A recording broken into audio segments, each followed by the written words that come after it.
આજે માલપુર ખાતે આભાર દર્શન કાર્યક્રમમાં સૌ કાર્યકર્તાઓનો આભાર માનવા આવ્યા છીએ. કેન્દ્રમાં એનડીએ સરકાર, એમાં આપણા માન્ય વડાપ્રધાન શ્રી મોદી સાહેબે ત્રીજી વાર શપથ લીધા છે. જનતાનો પ્રેમ અને આશીર્વાદના કારણે આજે શક્ય બન્યું છે કે કેન્દ્રમાં મોદી સાહેબે ત્રીજી વાર શપથ ગ્રહણ કર્યું અને એનડીએની સરકારમાં આવનારા સમયમાં ખૂબ સારા કલ્યાણકારી કાર્યો થાય, યોજનાઓ આવે અને જનતા એનો લાભ લે. એના માટે જનતાએ ત્રીજી વાર જ્યારે અમને આશીર્વાદ આપ્યા છે, એમાં પણ સાબરકાંઠા અરવલ્લી લોકસભાનું કમળ ખૂબ સરસ રીતે ભારે વોટોથી જીતીને જનતાએ જે મોદી સાહેબને અર્પણ કરવાનું ભગીરથ કાર્ય કર્યું છે, એના માટે અમે જનતાનો, કાર્યકર્તાઓનો અને સંગઠનનો આભાર વ્યક્ત કરવા આવ્યા છીએ અને સૌનો આભાર વ્યક્ત કરીએ છીએ.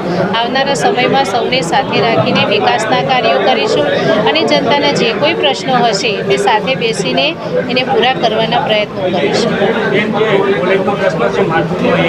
હા, હમણાં જે સાહેબે વાત કરી, ઝાલા સાહેબે, એના માટે અમે ચોક્કસ વિચાર કરીશું. જે કોઈ પ્રશ્નો હશે એ સાથે બેસીને અમે પૂરા કરવાના પ્રયત્નો કરીશું.